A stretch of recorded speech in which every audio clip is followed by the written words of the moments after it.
नमो अरिहन्ताणं नमो सिद्धाणं नमो आयरीयाळं नमो उवज्झायाणं नमो लोये सव्वसाहुणं मङ्गलं भगवान् वीरो मङ्गलं गौतमो गणी मङ्गलं कुन्दकुन्दाद्यो जैनधर्मोऽस्तु मङ्गलं सर्वमङ्गलमाङ्गल्यं सर्वकल्याणकारकं प्रधानं सर्वधर्माणां जैनं जयतु शासनम। बंधुओं, इस अनादि अनंत विश्व में तीनों लोक में काल चक्र गतिशील है। विश्व में अनंत जीव राशि ठसाठस भरी है। जहां देखो जीव ही जीव है। व्यक्ति अपने परिणामों के बल से तीनों लोक की यात्रा करता है।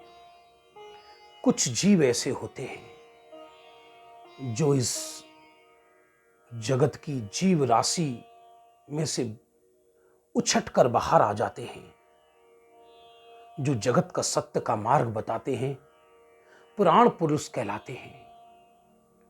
उन्हीं में भरत और ऐरावत क्षेत्रों में होने वाले 24 तीर्थंकर होते हैं। उनमें हम आज आपको 24वें तीर्थंकर भगवान महावीर की कथा सुनाते हैं। उनके पूर्व जन्मों की कथा, जिसको पूर्व जन्म और अपर जन्म का विश्वास नहीं, वह जिन धर्म का सेवन नहीं कर सकता, क्योंकि जिन धर्म का सेवन वही कर सकता है जिसको आत्मा की शाश्वत पनी पर विश्वास है। हम ले चलते हैं आपको हजारों लाखों करोड़ों वर्ष पहले विदेह क्षेत्र की पुंडरीकड़ी नगरी में, जहां एक सागर सेन मुनिराज श्रावकों के संग सहित तीर्थ यात्रा को जा रहे थे। रास्ते में भीलों के सरदार ने आक्रमण कर दिया। सभी भील चारों तरफ से मुनिराज को घेरने लगे। श्रावक तो सभी भाग गए, लेकिन मुनिराज तो अंतर्मुख मुद्रा में बैठ गए। उपसर्ग जानकर वो भील तीर धनुष लेकर मुनिराज को शिकार करना चाहता था। उसकी धर्म पत्नी ने आकर उनको रोका। स्वामी, मुझे तो ये कोई वन देवता लगते हैं, इनका शिकार करके तुम्हें क्या मिलेगा? इनकी शांत मुद्रा है। यादृशी जायते बुद्धि तादृशी भवितव्यता। बुद्धि वैसी हो जाती है जैसी भवितव्यता होनी हो। बस ऐसा ही हुआ। उसका नाम था पुरुरवा भील। उस भील का विचार बदल गया। मुनिराज के चरणों में मस्तक रख दिया, मानो अपने मस्तिष्क पर भविष्य के तीर्थंकरत्व का तिलक कर लिया। मुनिराज से आजीवन मांस न खाने की प्रतिज्ञा ली। मुनिराज सागर सेन तो वहां से चले गए और बहुत बीमार पड़ा, लेकिन भीषण असाता के काल में भी मांस का भक्षण नहीं किया। बंधुओं, समता परिणाम पूर्वक देह छोड़ा और वह जीव सौधर्म स्वर्ग में देव हुआ जाकर। सौधर्म स्वर्ग में देव। वहां का काल व्यतीत हुआ। उस समय इस भरत क्षेत्र में तीसरा काल समाप्ति की ओर था। इधर प्रथम तीर्थंकर आदि प्रभु का अवतार भरत क्षेत्र में हो चुका था। वह प्रथम चक्रवर्ती भरत जी के घर में सौधर्म स्वर्ग का जीव, वही पुरुरवा भील का जीव मारीची कुमार के रूप में पैदा हुआ। कितना आश्चर्य है!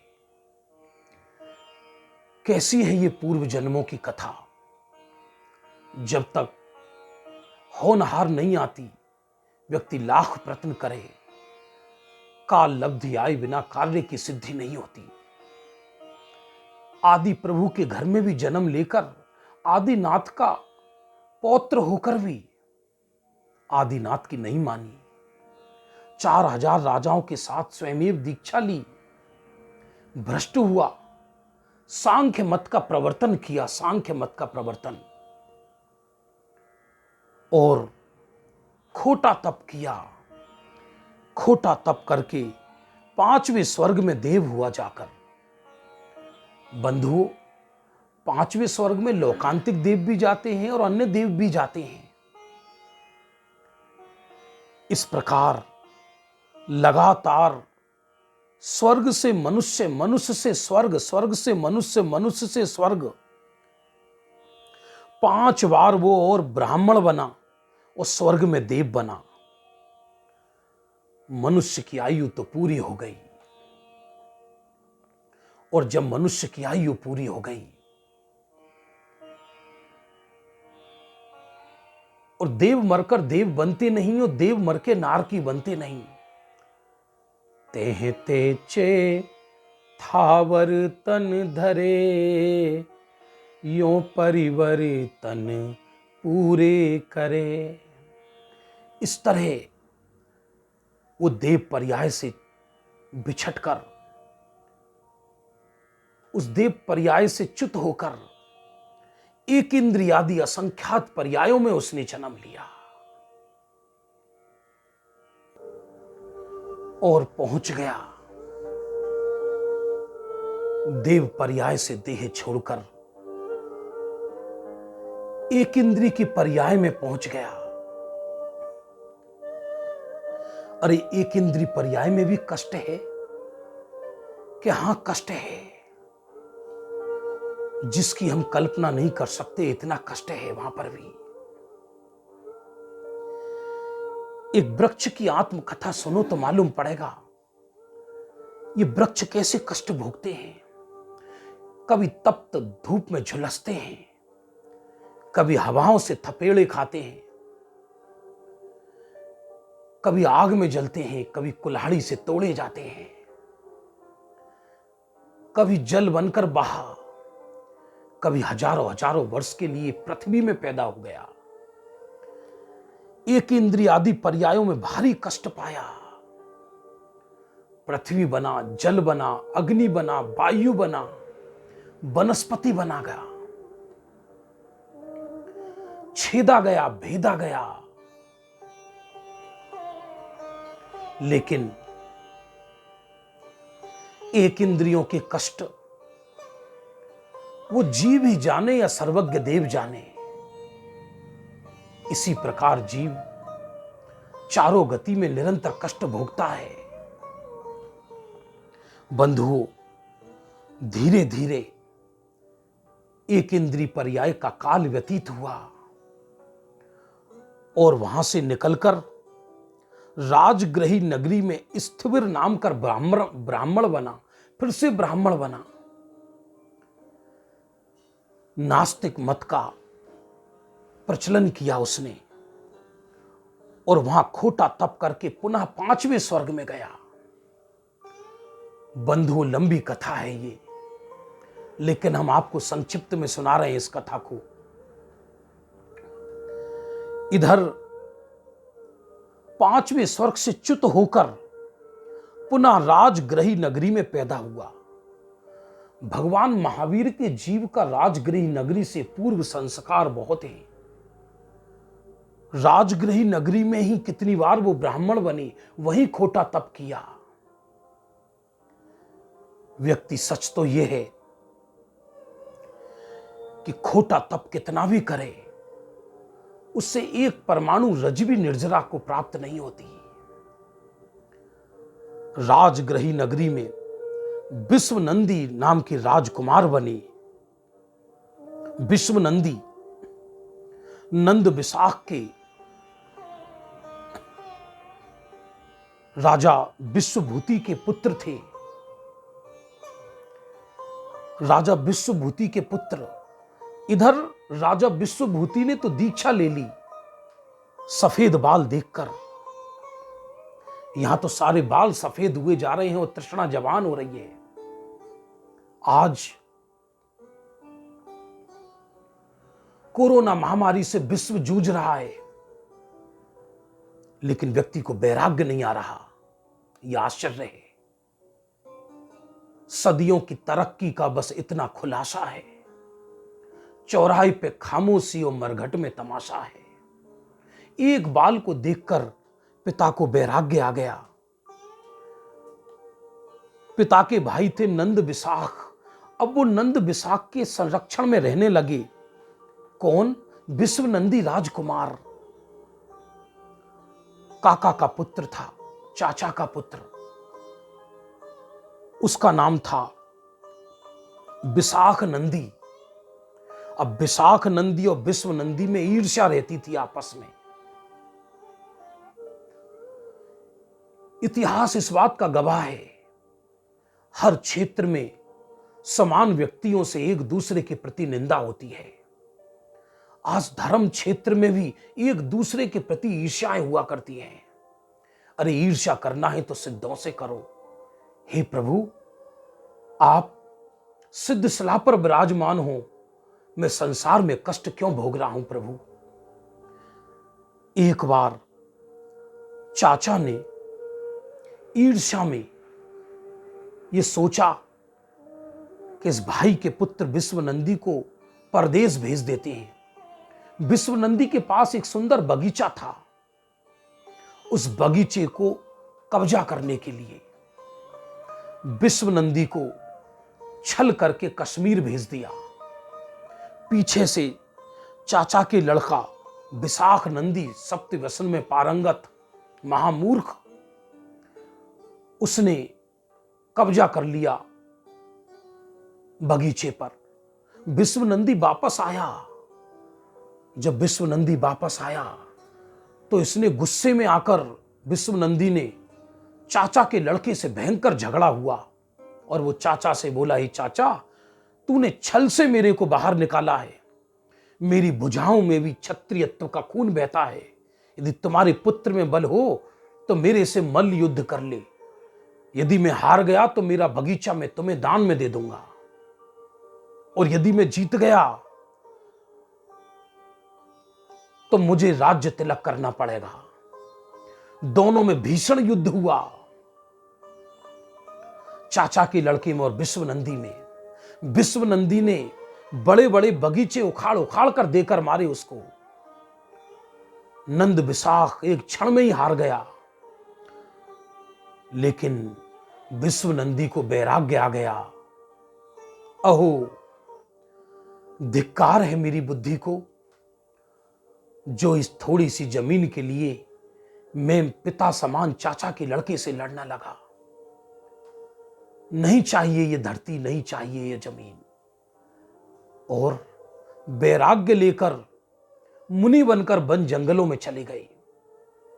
बंधुओं, विश्वनंदी भावलिंगी संत थे।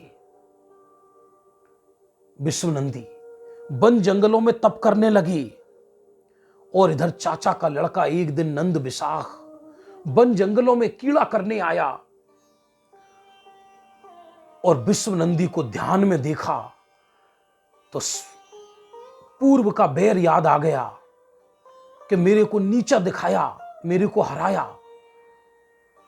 उसे देखकर मन ही मन में कुढ़ने लगा।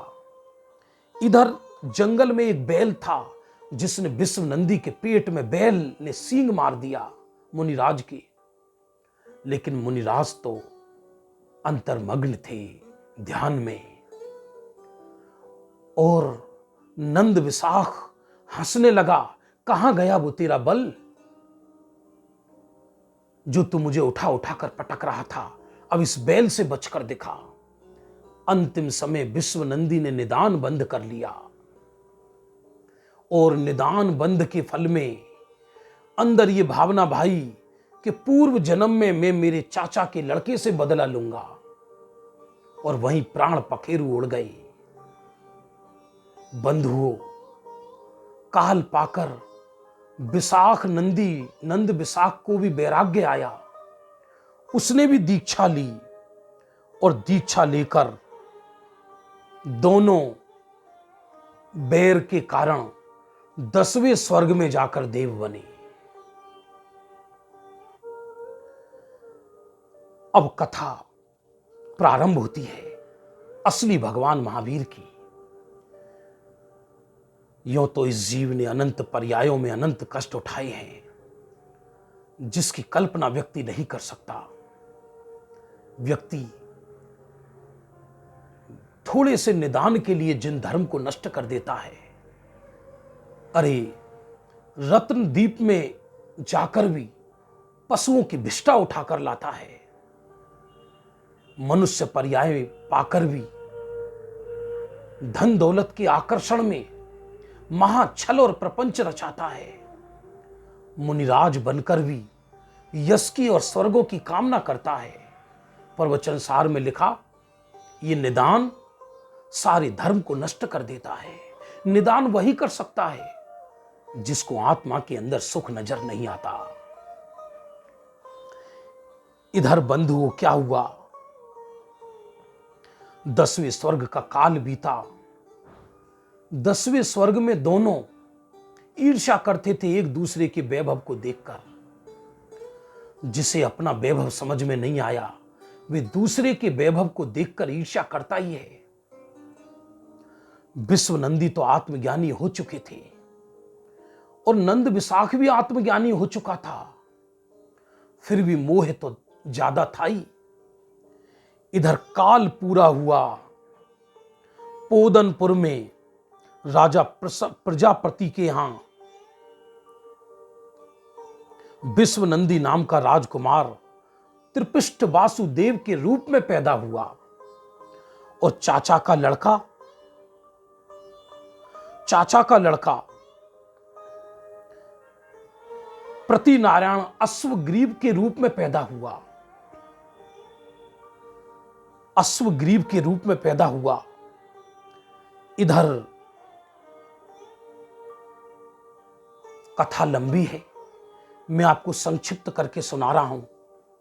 पूर्व जन्म के बैरवश त्रिपिष्ट और अश्वग्रीव में भीषण युद्ध हुआ एक कन्या को लेकर, और उस युद्ध में त्रिपिष्ट वासुदेव ने अश्वग्रीव की गर्दन अलग कर दी। दोनों मरकर सप्तम नरक में नारकी बने। सम्यक दर्शन भंग हो गया उनका, विराधना हो गई। बंधुओं, सम्यक्त हो जाने के बाद भी व्यक्ति यदि तीव्र कषायों के वश में हो जाए तो सम्यक्त की विराधना हो जाती है। ग्रंथों में सम्यक्त नाश होने के 6 कारण लिखे हैं। मोह कर्म का तीव्र उदय आ जाना, 4 कषायों में से किसी एक तीव्र कषाय का उदय हो जाना, मिथ्या दृष्टि राजा की चापलूसी करने लगना, भीड़ का मनोरंजन करने लगना, मन में संशय पैदा हो जाना। मर के नरक पहुंच गया बंधुओं।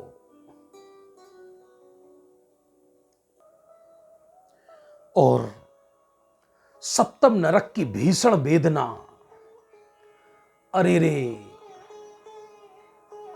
ऐसी भीषण सर्दी कि शरीर गल जाए, छार छार हो जाए, प्रतिपल मरना चाहे। इतनी लंबी आयु कैसे निकालेगा अपनी?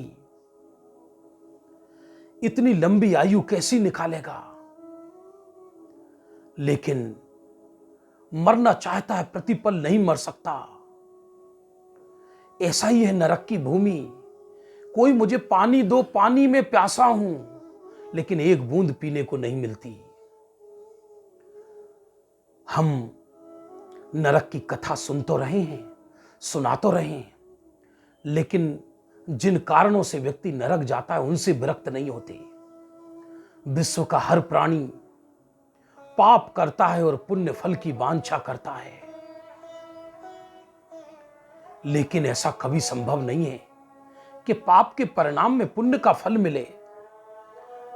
शरीर के सैकड़ों हजारों लाखों टुकड़े किए जाते हैं, वो चीख रहा है, लेकिन वहां कोई बचाने वाला नहीं है। बचाओ मुझे, कोई बचाओ, लेकिन कौन बचाए जब मैंने ही किसी को नहीं बचाया, मैंने स्वयं भी अपने आप को नहीं बचाया, तो मुझे कौन बचाएगा।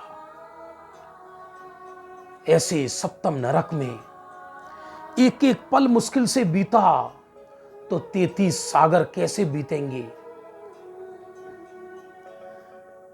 इसकी कल्पना नहीं कर सकते कि वो 33 सागर कैसे बीतेंगे। अरे बंधुओं, लेकिन काल तो काल है। 33 सागर की भयंकर पीड़ा सहने के बाद वो विश्वनंदी का जीव, वही ब्राह्मण का जीव, वही त्रिपिष्ट वासुदेव का जीव, वही पुरुरवा भील का जीव मरकर सिंह की पर्याय में उसने जन्म लिया। बंधुओं, 7वें नरक से निकलने वाला प्राणी कभी मनुष्य नहीं बनता। 7वें नरक में सम्यक तो साथ लेकर नहीं जाता और सम्यक तो साथ लेकर नहीं आता, लेकिन 7वें नरक के मध्य में, बीच में सम्यक तो कर सकता है। इधर सिंह की पर्याय में जन्म लिया, निर्दोष पशुओं को फाड़ फाड़ कर खाता था,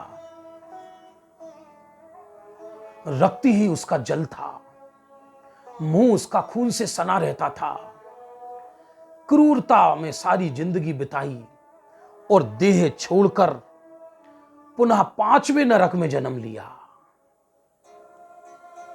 सावधानी पूर्वक सुनना, भगवान महावीर का जीव 2 बार सिंह बना है और सिंह से पहले भी सम्यक्त हुआ है, क्योंकि त्रिपिष्ट नारायण का जीव ही तो मरकर नरक गया था।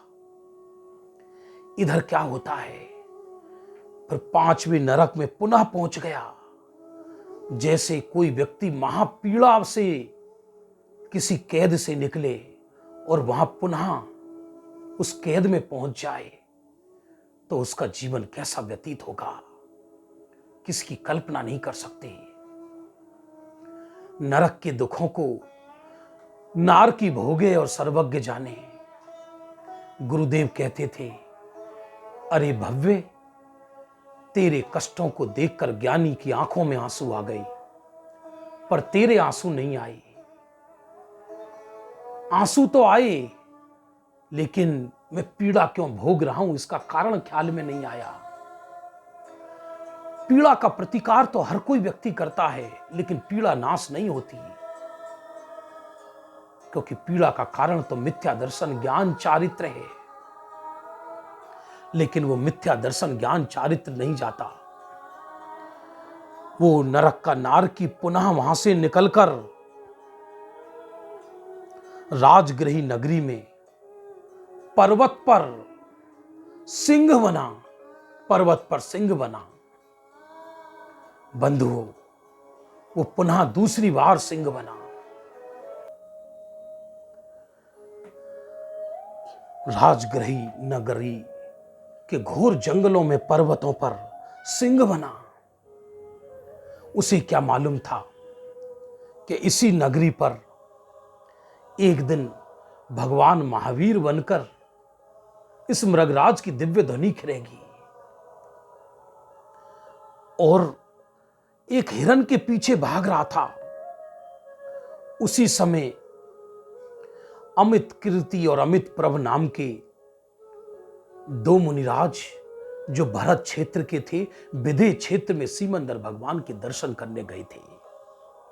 वहां सीमंदर प्रभु से पूछा, प्रभु, हमारे भरत क्षेत्र में अभी वासु पूज्य भगवान का काल चल रहा है। बंधुओं, जिस समय भगवान महावीर का जीव सिंह की पर्याय में शिकार कर रहा था, वह वासु पूज्य भगवान का काल चल रहा था, 12वें तीर्थंकर का काल। इधर सीमंदर प्रभु से पूछा, सीमंदर प्रभु ने उत्तर दिया, वो भगवान महावीर का जीव सिंह की पर्याय में, नरक से निकलकर सिंह की पर्याय में एक हिरण का शिकार कर रहा है और उनकी अखंड सम्यक्त्व का काल आ गया है। और आज से 10वें भव में वो 24वें तीर्थंकर भगवान महावीर बनकर सदा सदा के लिए निर्वाण जाएंगे। ये सुनकर चारण रिद्धिधारी दोनों मुनिराजों में रोमांच हो गया। तत्काल आकाश मार्ग से विधेय क्षेत्र से वापस आए भरत क्षेत्र में और राजगृही के घनघोर जंगलों के पर्वत पर दिव्य ज्ञान से देखा कि सिंह एक हिरण को फाड़ कर खा रहा है और उसका शिकार कर रहा है, पंजे गाड़ रहा है। मुनिराज आकाश मार्ग से नीचे उतरे। वो सिंह ठिठक गया देखकर कि लोग तो मेरे से डरते हैं, लेकिन ये कौन महापुरुष है जो हमारे ही नजदीक आ रहे हैं। दोनों मुनिराज सिंह के आगे निर्भीक निर्भय बनकर खड़े रहे। सिंह उनको देखता रह गया कि अरे ये कौन है। अनायास हिरण को छोड़ दिया। अमित कीर्ति अमित प्रभ दोनों मुनिराज उसको संबोधन करने लगे, हे मृगराज, अपने आप को पहचानो, तुम कौन हो। तुम अपने आप को पहचानो, कौन हो।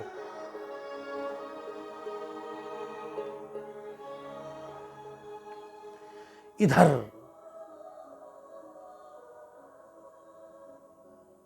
उसकी आंखें फटी की फटी रह गई और उसकी आंखों से अश्रुधारा बहने लगी। अमित कीर्ति अमित प्रभु मुनिराज कहने लगे, हे मृगराज,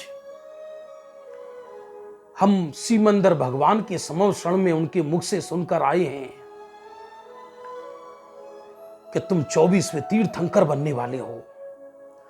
ये सुनते ही सिंह एकदम आश्चर्य भरी निगाहों से देखने लगा। मुनिराज उसको संबोधन करते रहे, तुम देह, संसार, शरीर, सुख दुख से भिन्न, स्त्रियंच पर्याय से भिन्न भगवान आत्मा हो। हे मृगराज, अपने आप को पहचानो, तुम चैतन्य परमात्मा हो। बस दृष्टि अंतर्मुख हो गई। उस सिंह की दृष्टि अंतर्मुख हो गई और दृष्टि अंतर्मुख होते ही जो बीच में सम्यक्त में भंग पड़ गया था, जो पूर्ण कल्याण मारीची की पर्याय में नहीं किया, विश्व नंदिकी में नहीं किया, आत्मा का स्वाद आ गया, राही को राह मिल गई। जो प्राप्त होना था वो प्राप्त हो गया। अतीन्द्रिय आनंद से उस त्रिकाली ध्रुव का वेदन हो गया। जो काम तीर्थंकरों गणधर करते हो उस आत्मा का अनुभव हो गया। मानो वो सुख को पी रहा था। ध्यान भंग हुआ। वो मृगराज को जाति स्मरण ज्ञान हो गया। पूर्व की पर्यायों की याद करके आंखों से अश्रुधारा बहने लगी। मुनिराज की 3 परिक्रमा की, उसके पास अर्घ नहीं था, लेकिन आंसू ही अर्घ बन गई। मुनिराज के चरणों में कृतज्ञता ज्ञापित की और मुनिराजों ने कहा, हे मृगराज, तुम्हारी आयु मात्र 1 महीना शेष रही है। अब तो वो सिंह प्रायोग मरण संन्यास ग्रहण करके बैठ गया। हम तो शरीर में हजारों बार चीरे जाने पर, फाड़े जाने पर भी इस लाश को छोड़ने की इच्छा नहीं होती। जब देह से धर्म पलना बंद हो जाए तब ज्ञानी इस देह को छोड़ देते हैं। समाधि ले ली 1 महीने की, मुनिराज तो चले गए। जंगल के सभी जानवरों में शोर मच गया कि आज सिंह चुप क्यों हैं? अरे कई दिन हो गए। खरगोश, हिरन, छोटे छोटे पशु आपस में चर्चा कर रहे हैं। पूरा जंगल सिंह को देख रहा है। धीरे धीरे उस शेर का शरीर सूखता जा रहा है, चूंकि अंतर की आत्मा प्रफुल्लित तो हरी भरी हो रही है। इधर पशु पक्षी सिंह के पास आने लगे। हे मृगराज, तुम सूख क्यों गए? लो हमको खाओ। लेकिन कौन किसको खाए? अब तो उपयोग अंदर चला गया। अब हिंसा का परिणाम कहां से रहेगा? शेर घास तो खाएगा नहीं, वो सम्यक दृष्टि मांस कैसे खाएगा? और हजारों पशुओं की साक्षी में सम्यक दर्शन पूर्वक उस सिंह ने समाधि ली, सन्यास ग्रहण किया। हम सन्यास के काल में कातर हो जाते हैं। पर उपदेश कुशल बहुतेरे, हर जगह उपदेश बढ़ता जा रहा है, साधना घटती जा रही है। बंधु हो, ऐसा क्यों हो रहा है? सत्य तो यह है, हम भगवान महावीर के शासन में जी रहे हैं। अंतिम समय व्यक्ति घबराने लगता है, पर वो सिंह नहीं घबराया। समाधि पूर्वक देह छूटा, सौधर्म स्वर्ग में सिंह केतु नाम का देव बना। मुकुट में सिंह का चिन्ह पूर्व जन्म तुरंत अवधि ज्ञान से ज्ञात हुआ। सर्वप्रथम चारण रिद्धिधारी मुनिराजों के दर्शन करने आया वो देव अब तो अखंड सम्यक्त्व हो गया था, पर छायिक सम्यक दर्शन नहीं। अभी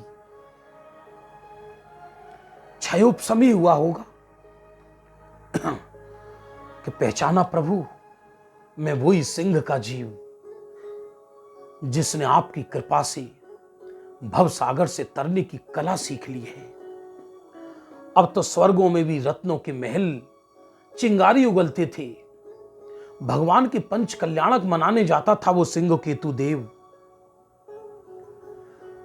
भगवान की सभा में विदेह क्षेत्र में दिव्य ध्वनि सुनते थे। सभी देव उसकी ओर नजर उठाकर देखते थे कि अरे ये भरत क्षेत्र के 24वें तीर्थंकर के जीव बैठे हैं। काल पूरा हुआ।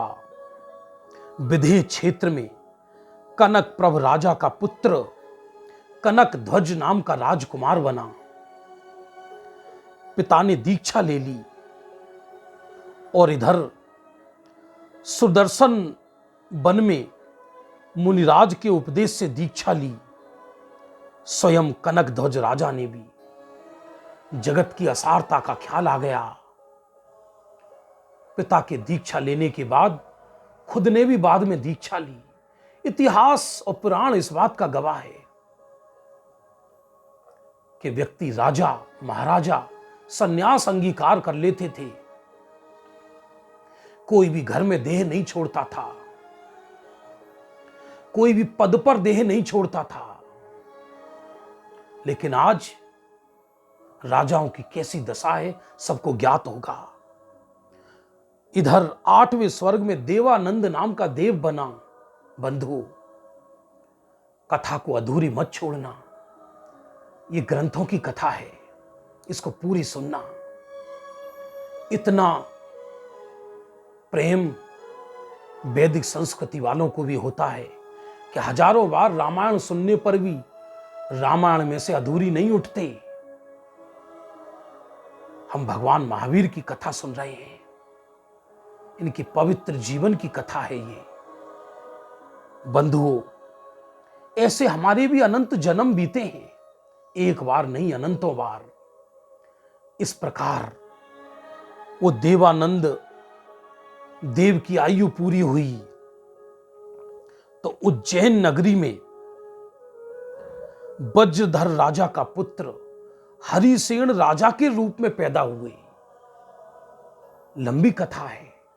ग्रंथों में सबसे अधिक भव भगवान महावीर के ही मिलते हैं।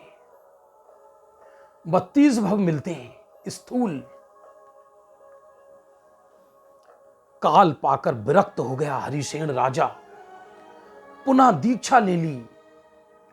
मुनि बनकर वन जंगलों में आत्म साधना करने लगे।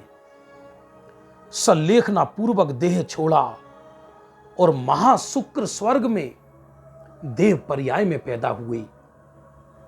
बंधुओं, देखो, अपूर्ण आराधना के फल में भी बार बार स्वर्गों के धक्के खा रहे हैं।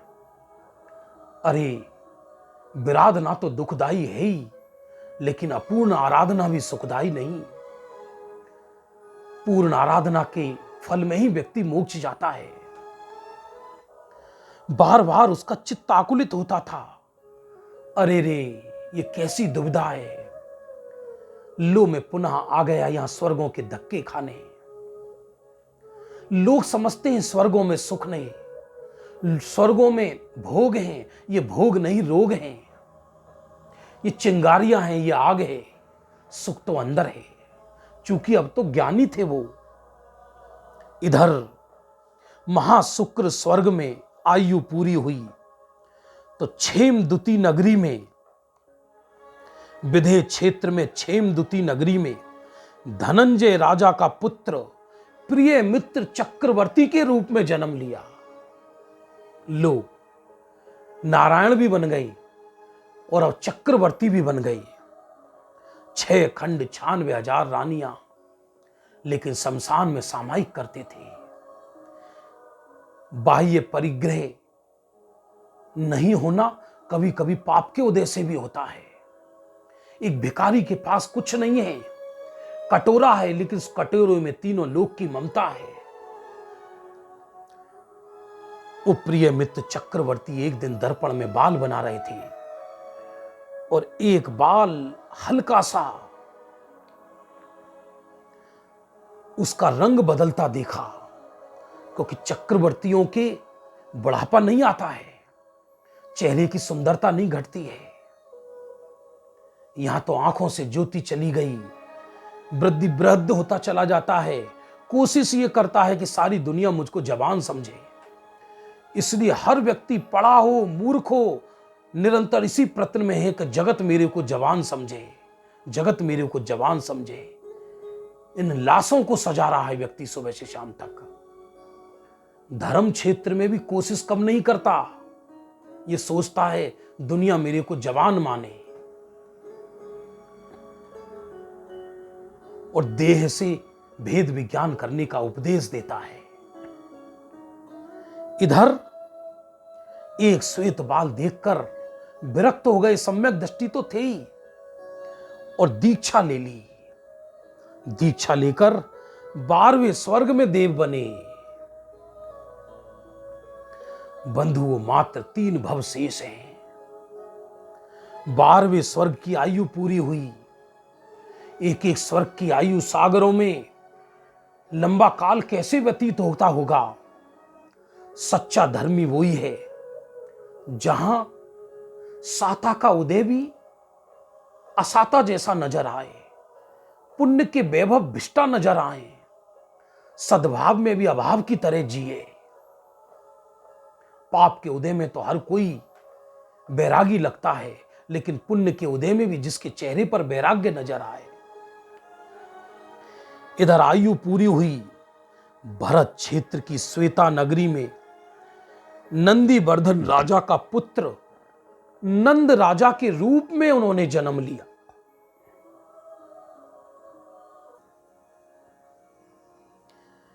इधर 12वें स्वर्ग की आयु पूरी हुई। दशा चारों गति की दयनीय, दया का किंतु न यहाँ विधान। शरण जो अपराधी को दे, अरे अपराधी वह भगवान। बंधु, सच पूछा जाए तो ये स्वर्गों की भटकन भी अपराध है, शुभ भाव भी अपराध है। जिस भाव से तीर्थंकर प्रकृति बंधे वो भाव भी अपराध है। इस बात को कहने वाले इस काल में पूज्य गुरुदेव श्री हैं। स्वर्गों की देवियों का नृत्य देखता था, लेकिन उन्हें देखकर भी मन ही मन में उनके प्रति हे भाव बरतता था। अरे रे, मेरा सुख तो मेरे अंदर है, मेरा सुख बाहर नहीं। इधर स्वर्ग की आयु पूरी हुई, नंद राजा बना। एक बार वन विहार करने आया। वहां प्रोष्ठिल श्रुत केवली विराजमान थे। प्रोष्ठिल श्रुत केवली उनके चरणों में पहले नमोस्तु और नमस्कार किया, और नमस्कार करने के बाद प्रोष्ठिल केवली ने उनके पूरे पूर्व भाव बताए। उन्हें सुनकर नंद राजा को वैराग्य आ गया। अरे रे, अहो, मैं भोगियों की तरह राज्य पाठ भोगूं, ये मुझे अब सहन नहीं होता। अब दीक्षा अंगीकार करना चाहिए।